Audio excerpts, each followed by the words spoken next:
Warning, the following program contains motivation that might change your life. If you're not ready to grind, level up, or be your own hero, viewer discretion is advised.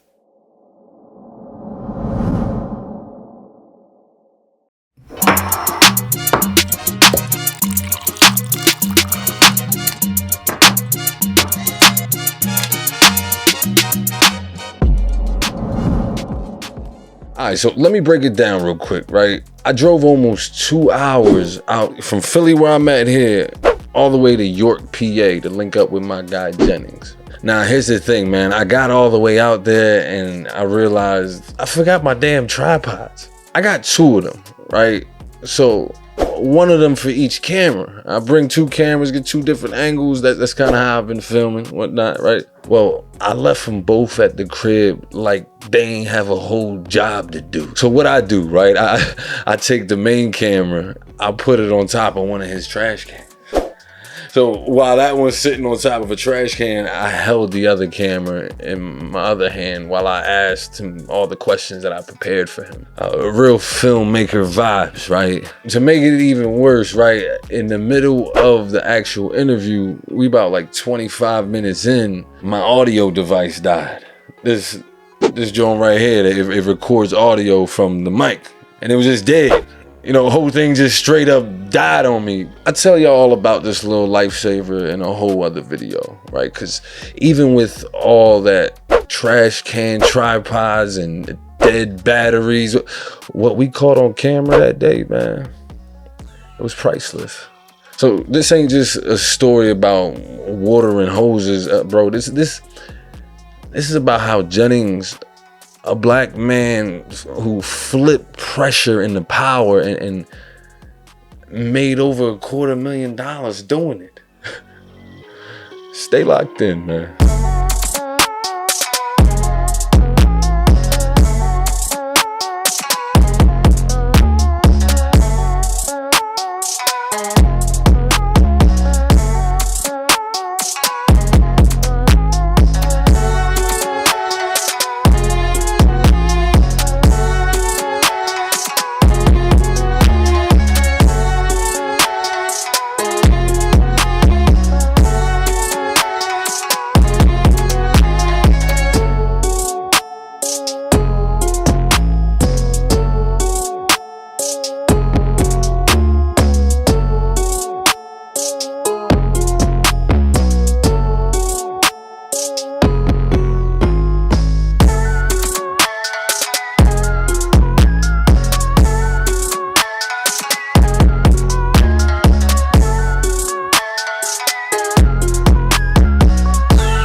All right, so boom, right? Jennings is not just some guy with a business, right?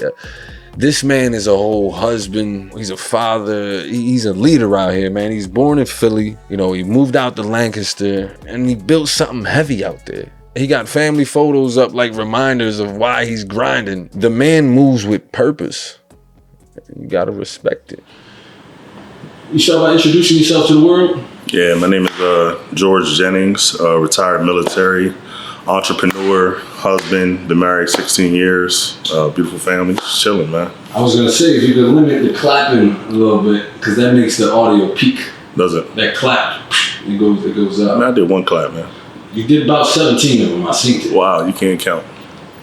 You can't count. What would the young you think of you if he saw you today? Oh, man, he would be, I would say probably shocked. But happy because, you know, to see that he actually, you know, reached his goals and stuff like that. You know, I came from Philly and stuff like that. Like, we were homeless and stuff like that as a kid. So to be, you know, where we are today, so it's a beautiful thing, you know, because that's the start. They didn't feel like it was possible. You know what I mean? And what keeps you motivated day in and day out? Really, I would say my family and my kids and stuff like that. At this point, you know, money's really not an issue for me. But as a kid, you know, you grow up in struggle, and you just like, man, I just want to be able to provide and stuff like that. And then you got a family, you just want to keep that going and keep that legacy going for them. Now you mentioned being born in Philly and whatnot. What was life like growing up in the city? It was dope. You know what I mean? All of my family's from Philly and stuff like that, so they was all different parts. I'm originally from West Philly, but a lot of my cousins, they was in the streets and stuff like that. I'm young, just chilling, and you seeing drugs and shooting and fighting and violence and stuff like that all the time. And that's kind of like, the baseline. That's everything that you know. And then, it was just a different environment. But it was, it was all love. Man, I remember having block parties and stuff like that. So it's not just like all bad or not like that. But it's a different environment as far as like you got a heightened sense of awareness to those things and stuff like that, Well, what kind of dreams did you have back then? Man, when I was younger, like at that time, I don't know that I had like big dream. I remember just wanting to, really have money and, have a nice house and stuff like that. I used to want to, be an athlete, of course, be a rapper or something like that, So, like, what kind of challenges did you face, like, before, joining the military? And then, and I want to get to the military thing and whatnot, but, like, we're sticking before then, like, still in Philly, at one point you moved to Lancaster. Yeah. What kind of challenges were you going through at the time? All right, so of course, like most people, we never met my dad or nothing like that. I never saw a picture. I don't know who my dad is. So, we all lived together in Philly. So my grandma had passed away. We all lived in one big house on 60th and Locust back in the day. So then my grandma passed away when I was 7. That was probably the person I was probably the closest to. So then, me, my mom, my sister, and that's when everybody kind of broke away. We actually moved to Darby, in Darby back in the day, like this was before Darby was how it was. It was kind of like more suburb back then, you know what I'm saying? But we moved out there when I was like 7, and we stayed out there till I was like 11. And then unfortunate things happened, and we ended up getting homeless. So once we got homeless at that age, we were down in like a shelter, like you ever see a Pursuit of Happiness where they got that shelter, you got to stand in line and, women and children and stuff get priority. We stayed in like one of those for a couple of nights, and then we met this social worker, and she gave us like some McDonald's coupons and a train ticket to Lancaster. So that's actually how we ended up getting to Lancaster. So we get up to Lancaster, and it's just like, we here, we homeless. I'm 11 years old, I'm mad at the world, I'm mad at my mom and stuff like that. But I remember, at that time, when you're a child, you never really have a opportunity to really have a childhood at that time, because you are just like, bro, I'm homeless, I'm this, I'm that. Like, I just got to get some money. I got to get out of here and get out of this situation. I never wanted my kids to kind of be in that same environment. So I remember, even as I got older, even when I started making money or all those different things, I always kind of had this like feeling of not wanting to go back to being homeless, or like I was always on the edge and stuff like that. You know what I mean? So it's like it's a good and a bad thing, because it always kind of kept me motivated to push through and keep going. Now you said you got a train ticket to Lancaster. Yeah. Like, even being homeless, what was waiting for you in Lancaster? So in Lancaster, they had a homeless shelter out here. It was called the Water Street Rescue Mission. So we ended up staying there. They had another place once we left there, it was called Crispus Addicts. We stayed there, and then they had another place called Transitional Living Center. And then, which was crazy. What was crazy was once we left there, my mom met these people somehow, and they rented us a room. And it was crazy because the people who we ended up renting this first room from ended up being my wife's family. Like, they're my wife's family. So I knew them before I knew my wife, which is crazy. So it's kind of funny how like life takes you on this journey, and it's, taking you to your destiny. You know what I'm saying? So it's kind of weird, man.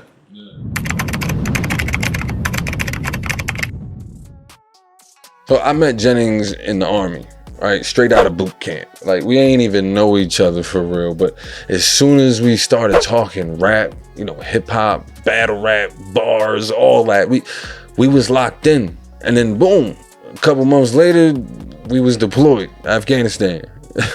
That type of bond is different, man. You know what I mean? It ain't never really faded away. You know what I mean? Well, I kind of want to just fast forward a little bit. Yeah. What led you to join the Army? All right, so I want to say I was maybe like 22 or something like that when I joined the Army. So, at this time I'm working at the Boys and Girls Club and stuff like that. I'm doing that for a couple of years. I went to college, got a degree in business, and I'm working full time at the club. At that time I'm young. I started working at the club maybe when I'm like 19 or something like that. So at that time I'm making, like 30,000, I'm feeling like I'm making a little tiny bit of money, but I wanted something more because I was always in my own community and wanted to go see some different stuff. And originally when I first got out of high school, my best friend went to the Coast Guard, and I was supposed to go to the Coast Guard, but I guess, that wasn't really my journey. So I ended up going to the Army, which was crazy because that's where I ended up meeting my wife. We lived in the same city. I knew her brothers, I knew her cousin, knew her family. Never ran into my wife. Like, I had seen her before, but I never knew her until we actually got into the military. I can hear him. Young boy. So what was it like in the service? How was your experience? Oh man, it was a great experience, man. You got to meet people from all over the world, man. People come from different situations. You meeting people from Cleveland, you meeting people from Louisiana, Florida. You know what I'm saying? So it was dope. Like, some of those people are like still some of my best friends to this day. Now, you and I met in the military. Yeah. Right. You and I connected heavy through hip hop, battle rap. Yeah. And you remember that shit, right? Yeah. We would trade bars back and forth. Yeah. It didn't even have to be our bars. Yeah. Bars and other people's bars. And killing each other. You talk about the power of music that had at that time, during the service. Yeah, like music, like for like most people, like anybody, it's really like an outlet and stuff like that, and it's a freedom of expression, and that's why it's such a big like onus on making really great music because the way that it connects and stuff like that. You know what I'm saying? Like, that's why I think like a lot of artists, like, they fail because they trying to make something that they think is hot, and they forget about. Bro, it's about how your music make other people feel. You know what I'm saying? Like, that's why some of the artists is like, they're not the best lyricists, but when they songs come on, you get that vibe, you get in that mode because they make you feel something. You know what I'm saying? So I think like people need to really focus on making people feel like something. You know what I mean? Now, how did music and battle rap and even me and you trading bars, listening to beats and vibing? Now, how did that help get you through the military? It was dope because you get people don't understand, like, in the military, you got so much downtime. So back then I used to smoke cigarettes. So you always on a cigarette break, chilling and stuff like that. Like, it's not like you just be working the whole time. The days be long sometimes for no reason. You be out there mad hours doing nothing. So when you got like people that's, from your culture and y'all get to connect and, you like this, I like this too. And we just going back and forth. Time flies because you just having a good time. You know what I'm saying? So that's one of the things I always liked and enjoyed is like, and I do miss like, the camaraderie of being in the military. It's like being on like a football team or something like that. When y'all come together and y'all get to do stuff, like, it's fire, man. It's dope, man. You build some really good relationships. Now, how did you feel when you heard that I was jumping in the battle rap? Like, be honest. It was funny because, we always battling back and forth and doing all this type of stuff. I used to kill you or whatever. So I was like, man, if you're going to try to battle these dudes, I don't know. It was just weird because it was kind of out the blue. You got this battle. So I was like, let me come down there and check my man out.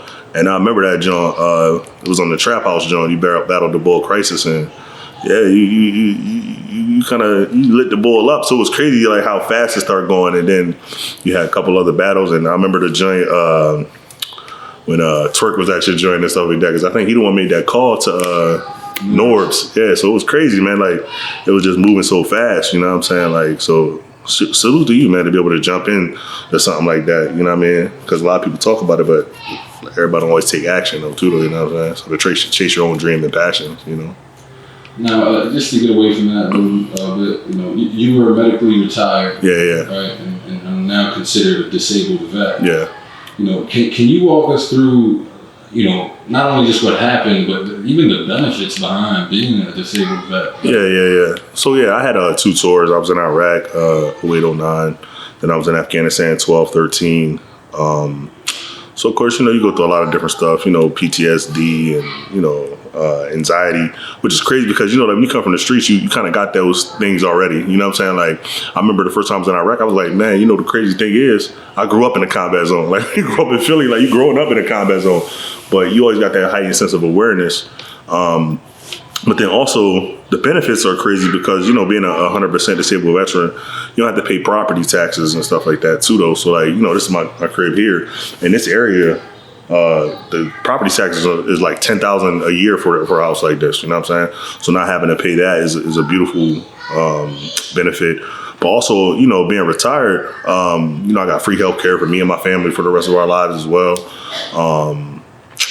And, you know, you get a check, you know what I'm saying? So my wife is also a disabled veteran. And just with those two incomes, like we make 6 figures a year passively just being retired from the military and to be as young as we are at this time too. So it was dope. Education benefits when your kids go to school when you're 100% disabled veteran, they get like extra like $1,500 a month, and there's books and stuff paid for. So the benefits are crazy, man. And then also when you buy a house, like you get to buy between a 1 to a 4 unit house with no money down and stuff like that. So you gotta think, like a lot of people saving up a crazy amount of money to put down on a house as a veteran. You can go buy a 4 unit with no money down, live in one side, and then have rental income from the other 3 properties. You know what I'm saying? So yeah, there's a lot of great benefits of being in the military. Did you ever feel lost after the Army?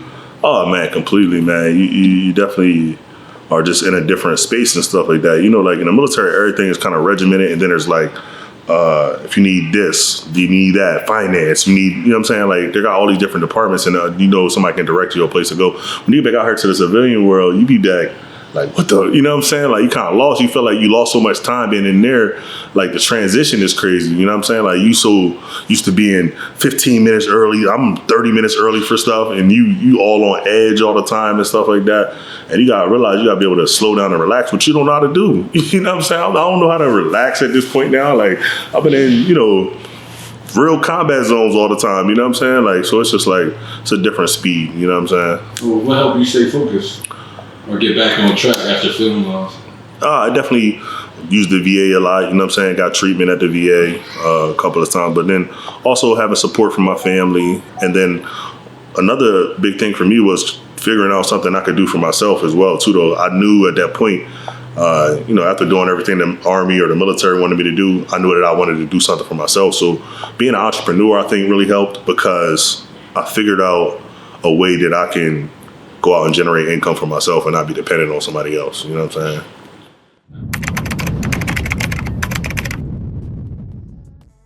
Now, we fast forward, right? Jennings gets medically retired, officially labeled a disabled vet. But instead of folding, he flipped it, you know what I mean? And he gave birth to his baby, MG Streams. You know, it started with one machine. Now he's got deals with dealerships and buildings, HOAs. Bro's in a different tax bracket. Now going into your entrepreneurial rise and the birth of V-Wash Properties, how did you even discover power washing? So power washing, one of my best friends, Joe, his family grew up like with a pizza shop and stuff like that, and I used to live right next door. So we was like best friends growing up, and we was always just like talking about we're gonna do something.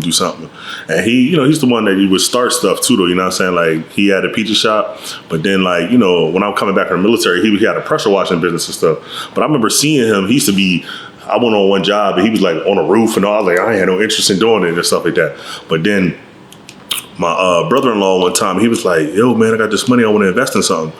So my man Joe was selling this pressure washing equipment, and then I kept telling him, yo, he wanted this more. He never went and got it. So I'm chilling. At this time, I'm doing like real estate wholesaling. I'm killing it.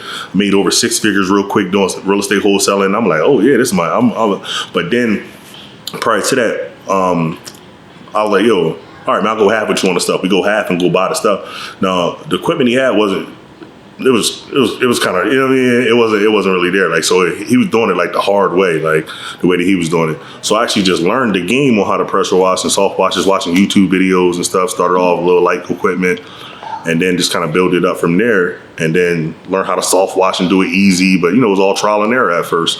And then once I got it cracking, you know what I'm saying? Like, I already knew how to market, because I was marketing, doing wholesaling and stuff like that. And marketing is marketing, you know what I'm saying? What people don't understand, like, it's not just running ads and stuff like that. But when you see signs are marketing, you know what I'm saying? If you do an ad in the paper or ad on Google, or just being in those neighborhood groups on Facebook, or being on Nextdoor and posting stuff consistently, you're going to start to see a result and stuff like that. You're going to get called. The first night when I started the pressure washing business, me and my family went out on a Friday night with a bunch of yard signs, started putting them up everywhere, you know what I mean?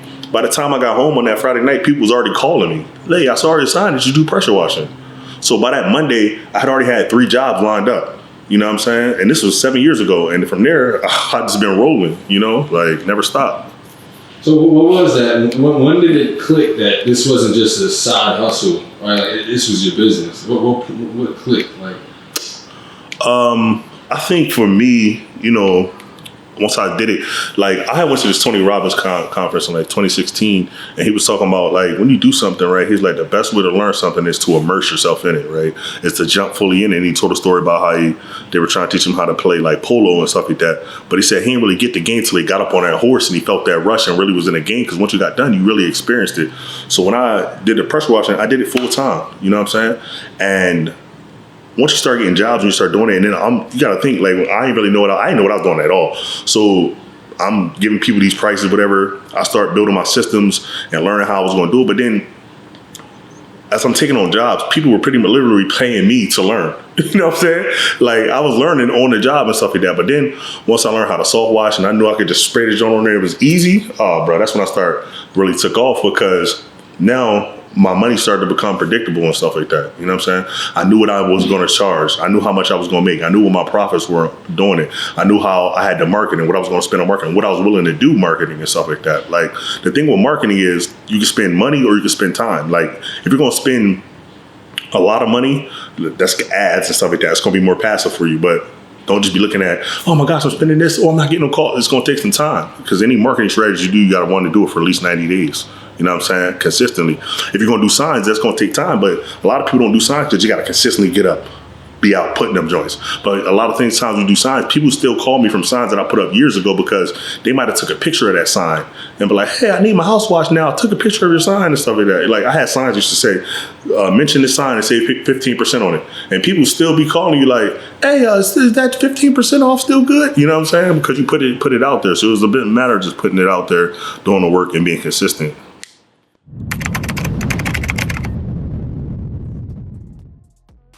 So let's get to the bag, man. I mean, my guy made over 250 racks in 1 year off of power washing, pressure washing. Like real talk, $250,000, signed deals, clean up buildings, ran the whole play. I mean, he had contracts like rappers got mixtapes. You dig? Like all with water and hustle.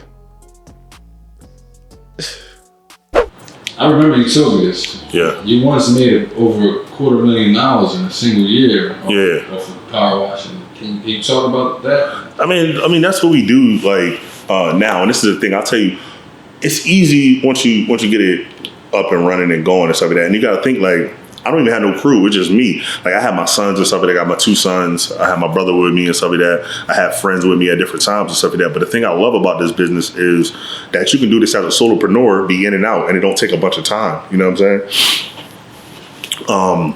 And the thing is like, so say like, I remember like years ago when I was like, all right, yo, I want to have my first $10,000 month doing pressure washing and stuff like that.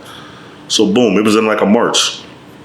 Boom, I don't think I hit 10,000 that first month. I think I probably hit like 9 or something like that, right? But I was like, oh, you know what I'm saying? So then after that, I started expecting 10,000 to come in. So then 10,000. So boom, then I'm like, yo, I'm gonna do 20. Boom, you start doing 20. Now 20 becomes like the norm and stuff like that.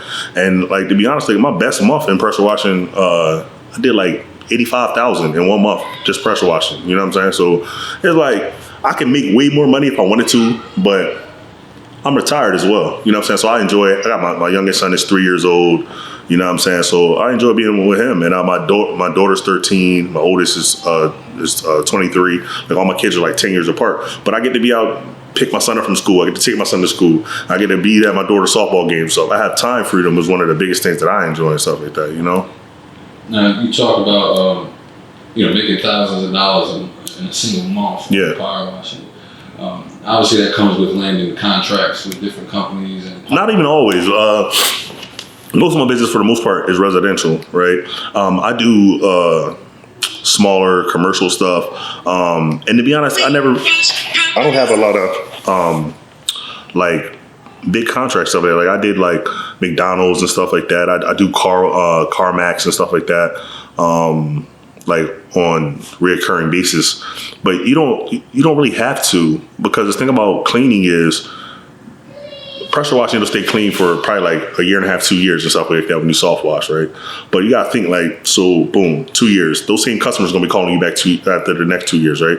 So then every 2 years, like you got those same customers calling you back, but then also you're acquiring new customers and stuff like that. So every new customer you get is a pay raise. You know what I'm saying? Like I just heard a guy that I met yesterday, he was telling me, like, if you think about it like that, like when you're an entrepreneur, every new customer you get is a pay raise. You know what I'm saying? So I mean, I built it up, and you know, we continue to still market, but we don't have to market at the level because it's just me, and it's not me trying to market for other people. Because a lot of times, sometimes certain businesses, if you build them up, yeah, you get more overhead and stuff like that. You know what I'm saying? The economy's in a shaky place right now where people don't spend as much money. So say you got 5, 6 trucks, all right? You gotta have 5 to 10 people running those trucks and stuff like that. Now you're paying more in marketing, you're paying more in gas, more in bleach, more in equipment, you got more in insurance, you got to pay payroll taxes and all that type of stuff. Like, and then your workers' comp is based on your payroll. You know what I'm saying? So you might be making a lot more money on paper, but your take home is not going to be more because you're spending a lot. You know what I'm saying? And just to get a little more detail oriented, like, how do you even decide like to price yourself when it comes to power washing? Like, you approach a residential property and you're like, all right, I'll charge them this. Like, how do you even? All right, so most of my estimates at this point for just like house washing they're virtual. So I do them all online. So when somebody goes to our website, they fills out the form. What I do is I look the property up, or even if I pick up the phone, or usually my wife picks up the phone, right? And we'll ask them if they used us before and all that other stuff. We'll get their information, and I'll always direct them to my website. Like, I don't even take their information down physically. And I'll ask them if they're on a cell phone. If this is a cell phone that you're calling from, yeah, cell phone. Okay, so what I'll do is I'll text you over our website, wewashproperties.com. On the top right-hand corner, you'll see a free estimate button. If you go there, submit the information, what we'll do is we'll look your property up and we'll email you an estimate. And all of our estimates for house washing are based on square footage anyway. So boom, I can look the property up. I can go to Google Earth and look around it. I can go to the tax assessor's website to get the actual square footage of the home, and boom, I could just do about a square footage. You know what I'm saying? So once I went to square footage, like usually, so typically on a house wash, I might charge like 20 to 22 cents a square foot. Wow.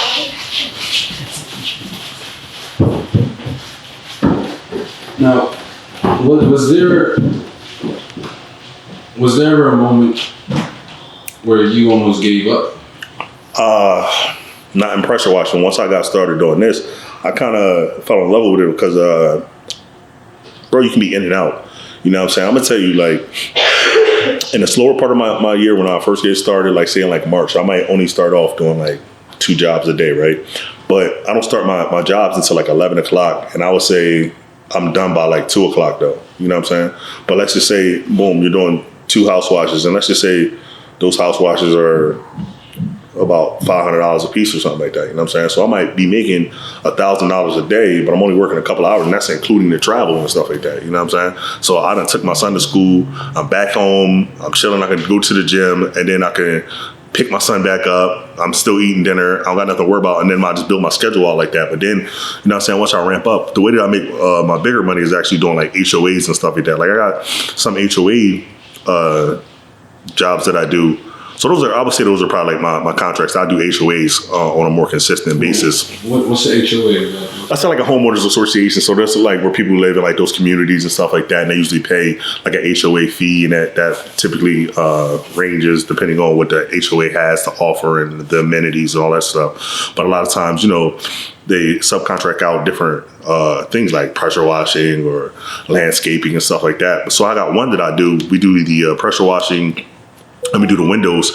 Now that job right there takes us like 4 days, but we make about $40,000 on that job though. You know what I'm saying? And we've been doing that for like the last couple of years. And then there's a couple of other HOA communities that we do as well too though. So that's where I make like my big chunks of money and stuff like that. So I don't have to work as hard. You know what I'm saying? So that's how you get like those bigger months, getting those bigger chunks. But also, you gotta think like once I'm really busy, I could be making, you know, sometimes I make $3,000 in a day just pressure washing and stuff like that, depending on what I'm doing, you know?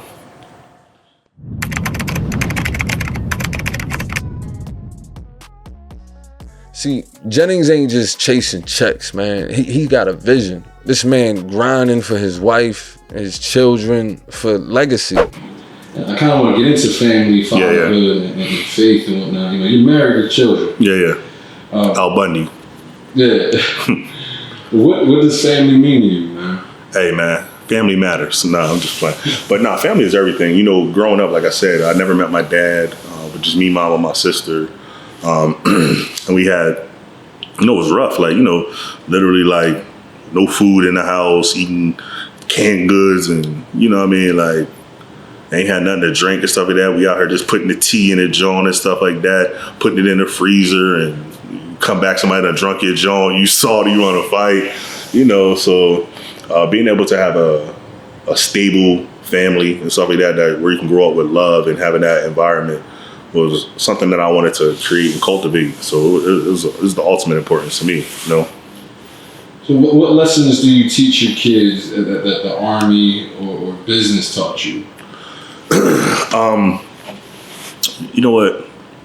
You know, like a lot of times when you hear somebody, they have like a great saying or stuff that they teach their kid. You know what? A lot of times when you got kids, a lot of times they're teaching you stuff, to be honest, and stuff like that, because you learn, you know what I'm saying? Like maybe the way that you're trying to do stuff is not always the best way, you know what I'm saying?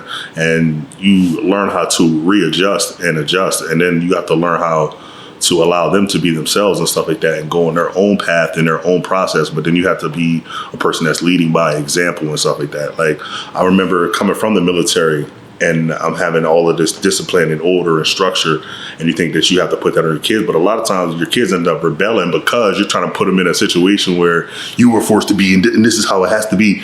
And you're trying to be the dictator and stuff like that. You know what I mean? So I try to be a loving father, create opportunities, memories and experiences for them, and allow them to be in position to ultimately make the best decisions. You know what I'm saying? Like none of my kids are really like wilding out. They do, you know, good in school and stuff like that. But only time will tell. Like I have a 3-year-old, I got a 13-year-old. My oldest son is 23. He's on a dean's list. He's in the school for IT and stuff like that. But that wasn't, I can't say that that's just a product of me doing whatever, you know what I'm saying? But me going to the military and allowing him to go to school for free and stuff like that to get an extra $1,500 a month while he's in school puts him at ease. So now when he is in school, he's locked in. He can just focus on school and stuff like that. So like I said, it's all really about creating an environment for them to really thrive and stuff like that. You know what I mean? Yelling and fighting and cussing and all that other stuff that you see. That's how I grew up and stuff like that, being called names and stuff like that. But then, you know, I will say like there is that balance of where you be thinking like, damn, am I a little too soft? Because you be like, you be trying to teach them like, but you know, you got to kind of balance that out. But I honestly do believe like your kids are teaching you more than you think that you're teaching them. Now you mentioned balance. Yeah. Right? And you kind of dove into it. You kind of went over your schedule. You know, like your first client is until like 11 o'clock. Yeah. You're finishing at 2. The question is, you know, how do you balance being a business owner and a family man?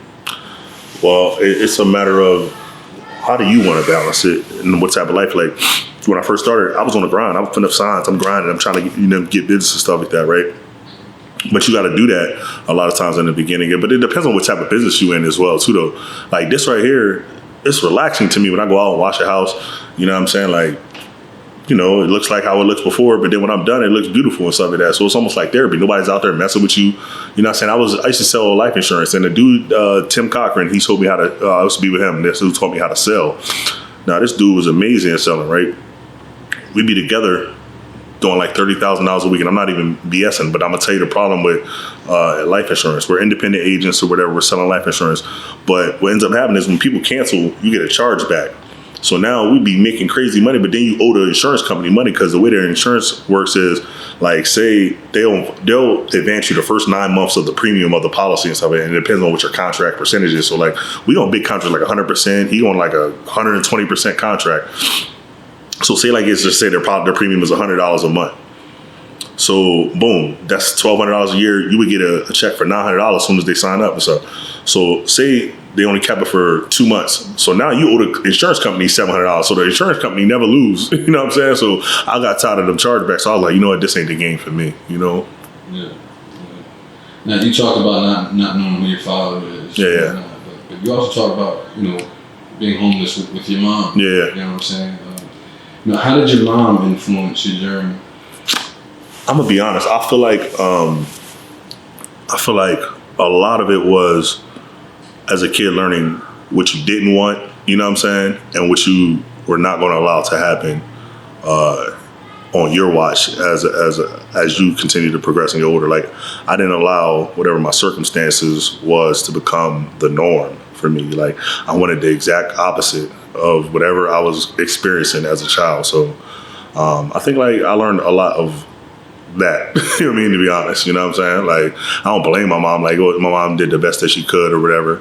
You know what I'm saying? She was a single parent and stuff like that.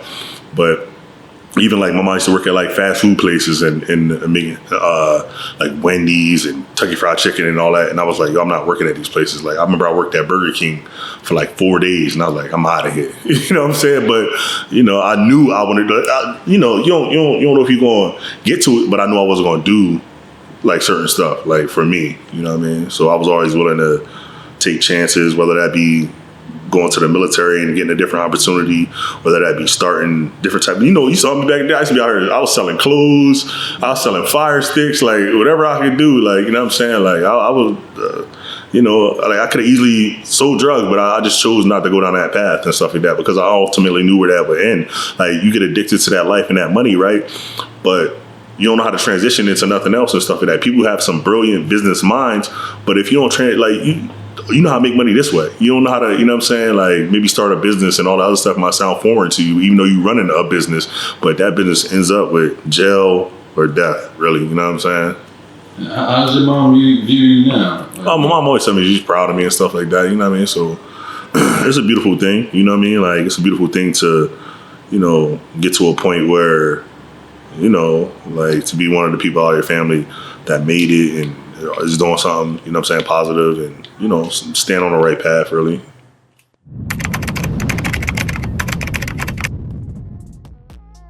Look, Jennings made something real with this. You know, from being homeless as a kid to becoming a soldier to now a 6-figure CEO, and he ain't done yet.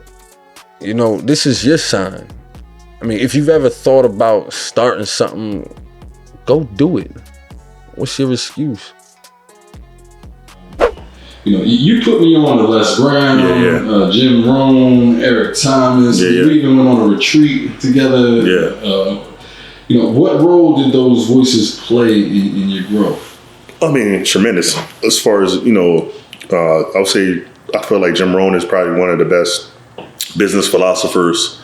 And then I think Les Brown he talks about you got to be hungry and stuff like that. So just being hungry, you know, I was that. So I was like, I'm gonna have to figure this thing out. And then Eric Thomas, man, I feel like, you know, from like a moral perspective and really shaping my mindset. Because even when I was doing insurance, I used to do door knocking and all that type of stuff to get appointments and stuff. I still have Eric Thomas on when I'm driving around listening to the car. So, you know, it's the stuff that you're putting into yourself as you're going, because you got to consistently be motivated. A lot of time when people get into entrepreneurship, a lot of time, most people's gateway to entrepreneurship is network marketing, which I used to do. I used to do like prepaid legal. That's how I met my mentor. And you have to, because you're going against the norm of getting a job, going to school. You're saying, I'm going to go out here and I'm going to create income for myself doing this or doing that, you know what I'm saying? And you got to be hungry because you're going to face rejection. You're going to hear no, and you can't let that stop you and stuff like that. You, like Jim Rohn said, it's a numbers game. You know what I'm saying? Like he said, if you can get like, what did he say? Like, if you talk to 10 people when you get 2, I can still beat you. Even if I talk to 200 people and I get 3 or something like that. You know what I'm saying? It's the numbers. If I'm willing to do the numbers, and I'm willing to do what it takes to get the results. You know what I'm saying? I'm willing to do it long enough until I see the results. You know what I mean? So it just like that, man. Like, entrepreneurship is a mindset. You know what I'm saying? Like, if you believe you can, you can. If you believe you can't, you can't. You know what I'm saying? Both of you are right, but the both of you, and it's the voice that you choose to decide to listen to. Now, you've been dropping gems this whole time, bro. And you've been delivering messages left and right. What's one message you give to young men like us coming up from the trenches? You know, any message that you could just. I mean, a lot of us, we all start there and stuff like that. But I think like, you got to be willing to believe in yourself ultimately, right? Because on this lifetime and in this journey, you're going to be you. You know what I'm saying? And then that person is not dictated upon what somebody else says or what society says, what social media says. Like when they say like go into that cave and really cut off all distractions, you really got to do that. You know what I'm saying? Like a lot of times, like even like for me, I don't drink in March. I've been doing that probably the last 4 or 5 years, right? So I call it like a March all March. You know what I'm saying? So what is it? What's that? Oh, today the 21st. 21st. So like I haven't had alcohol all 21 days, but so my birthday is February 28th. So, you know what I mean? That's the last thing I celebrate. Boom, February 28th. And then boom, starting March, I don't drink all in March. So you got to take stuff away and stuff like that. Like I remember when I first got out of high school, first couple of days, right? Boom, we ain't got no school, play ball, get dressed, we get all fly, smoking weed, drinking. Next day, we doing the same thing and looking for chicks. After a couple of days, I'm like, yo, I can't do this. I left, I got away from all my friends.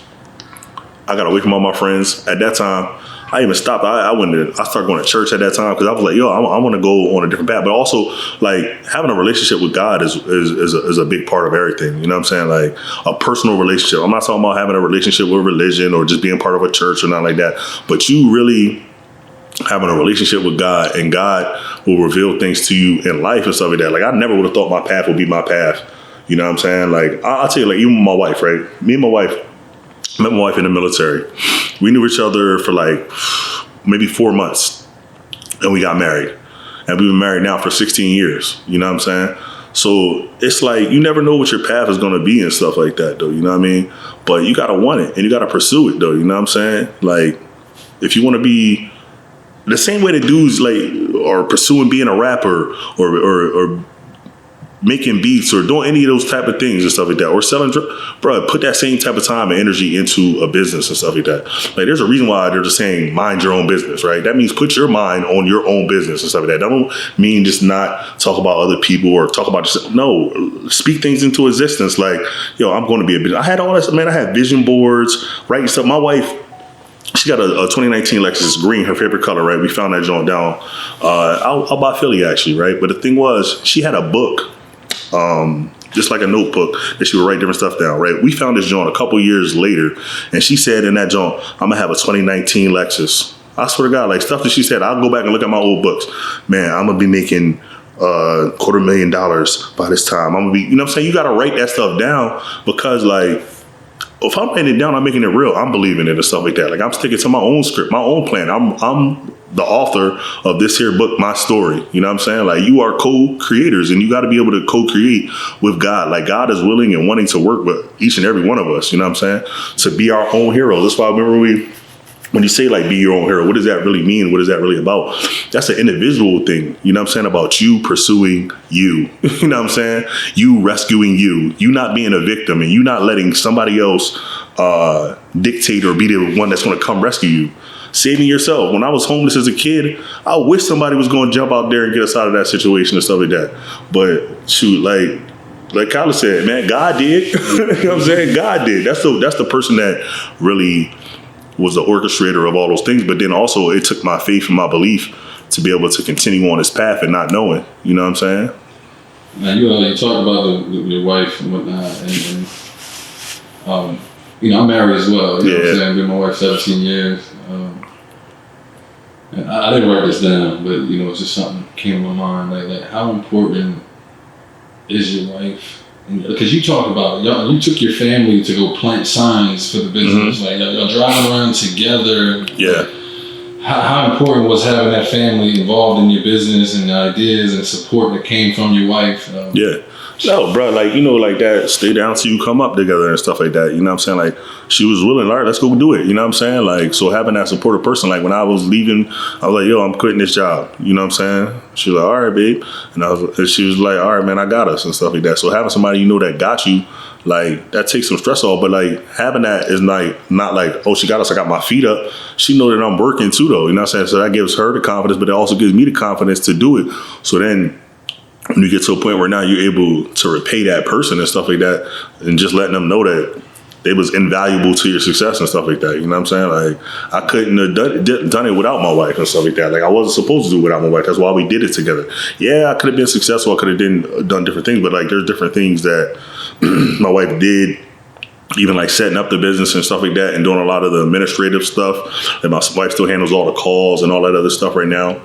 You know what I'm saying? So her just being that person is just so instrumental in your success and stuff like that. And that's what's different in this day and age, as opposed to like a lot of these women, you see these interviews, they be like, oh, I need my man to do 100% of this and all that.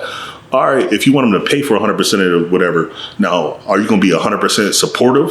You know what I'm saying? Like, are you going to be 100% of that man, 100% supportive of that man as he's out there pursuing whatever it takes to get to that point? Or you want him to just show up with his fully 100% and then here, you ain't earned that. You know what I'm saying? Like, that's why it's crazy to me. Like, my wife earned her spot. You know what I'm saying? Like, you know what I mean? And yeah, bro, you like, my man just always say, like, listen to your wife and stuff like that. You know what I'm saying? I don't mean just listen and do everything she says. That's not what it means. But your wife has, she knows you better than anybody else. So she got inside information on you that you may not know. And she's going to give you the best advice, because who want to see you win more than your wife? You know what I'm saying? She committed to you because she believes in you on a whole nother level. So you definitely is invaluable to have a wife, man. Not some random chick or the John with the big booty that look good. No, a wife is invaluable.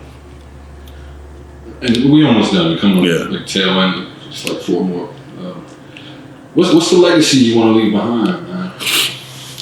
I think for me, legacy wise is, just being good to my family, really. You know what I'm saying? Like, what your family say about you, you know what I'm saying, after you dead and gone is the biggest part, you know what I'm saying?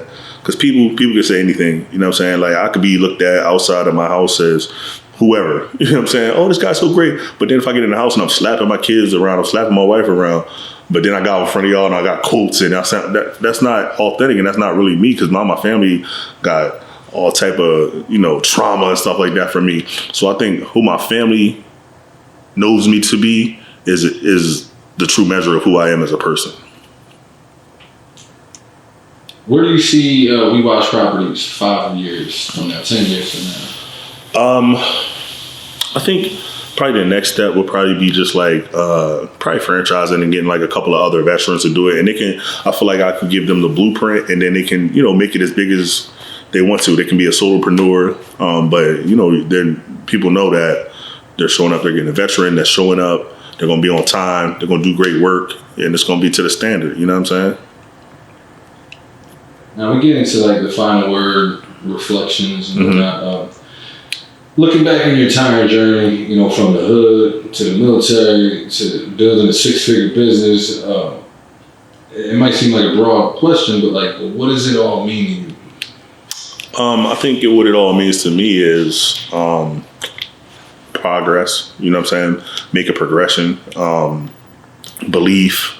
You know what I'm saying? Because initially when you're young and you're in certain situations, you don't believe, but then after you go through something, you grow through it as well. You know what I'm saying? Like, once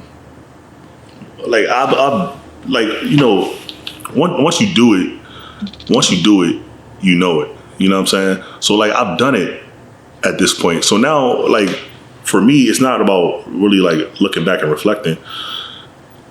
It's really about moving forward and progressing. You know what I'm saying? So it's really like, so what do I do next? Because it's always like, how do I get to 7 figures? Or do I want to get to 7 figures in this arena and stuff like that? You know what I mean? Like, I don't always see it that way, but I don't know what the ultimate plan is, because it can change up. You know what I mean? I love investing in stocks and crypto and all that other stuff and real estate. So it gives me the opportunity to do all of those different things. You know what I'm saying? Now, if young, 2 more. If young George from Philly, we call him Brass. This dude wildin'. If young George from Philly could see you now, what would you say to him?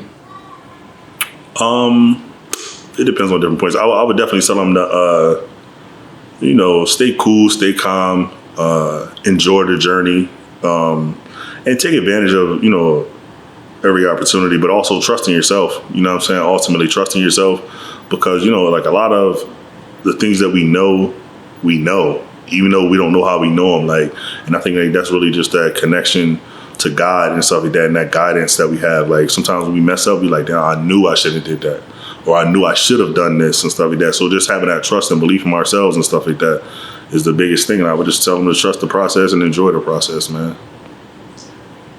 How can people connect with you, and how can they book your service? Oh yeah, so the easiest way if people are looking for pressure washing services is to go to wewashproperties.com. Click the free estimate button. We'll look up your property and give you an estimate. But then also you can visit us by giving us a call at 717-553-2296. And yeah, we love to service you and take care of any cleaning services you may need. So that's really it. I'm on Instagram and stuff like that. You can find me. I'm not hard to find, man. Any final thoughts? Man, it was a pleasure. Man, I appreciate you coming out here, man. It's been a long time coming. So yeah, man, timing is everything, man. So yeah, it's just a blessing, man.